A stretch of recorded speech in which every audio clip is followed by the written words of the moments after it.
edition of Perspectives, Real Estate and More. I'm your host, Thom Piecara.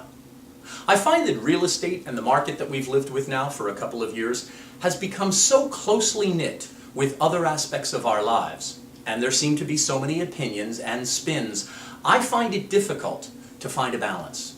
My need to comment and find the alternate point of view has become the birth of Perspectives. I hope you find it interesting and return often. More than 40% of homeowners seeking help from the Obama administration's flagship effort to rescue those at risk of foreclosure have dropped out of the program.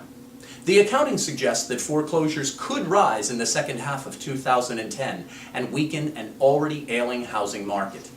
About 530,000 borrowers have fallen out of the program as of last month. That came from a total of nearly 1.3 million homeowners who had enrolled since March of 2009. Now, a major reason so many have fallen out of the program is that the Obama administration initially pressured banks to sign up borrowers without insisting first on proof of their income. Seems like the Yogi Berra quote, "It's deja vu, all over again." Doesn't this all have a familiar ring to it?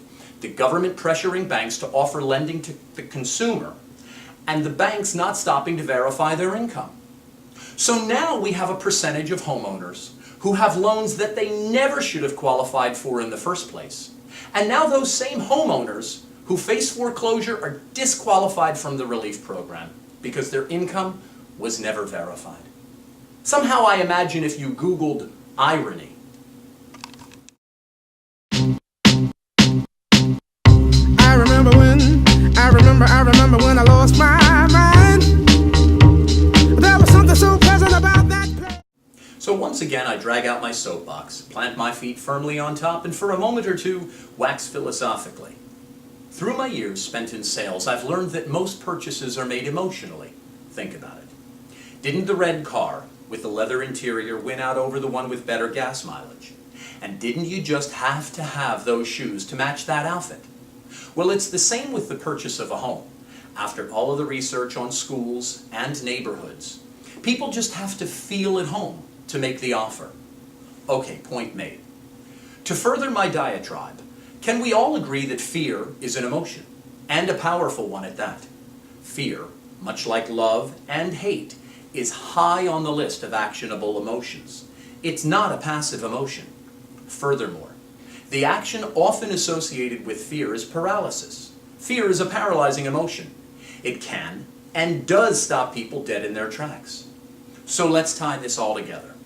If the purchase of a home is emotionally driven, and our country is collectively mired in a state of fear, fear of job loss, fear of the general economy, fear of the state of the world, oil spills, you name it, then the real estate market and the general recovery to a healthy economy is essentially paralyzed.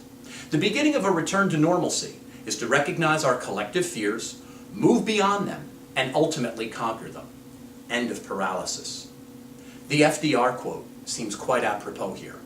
The only thing we have to fear is fear itself. So box away. Until next time. Thanks for listening.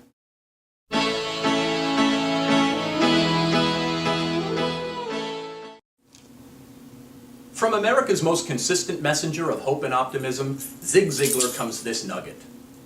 Positive thinking won't let you do anything, but it will let you do everything better than negative thinking will. I hope you like what you saw today. If you did, pass it along to a friend or comment in the blog below. Be sure to visit www.thompiecara.com to search for your dream home, learn your home's value, or view some of my terrific featured properties. Until next time, try to keep it in perspective.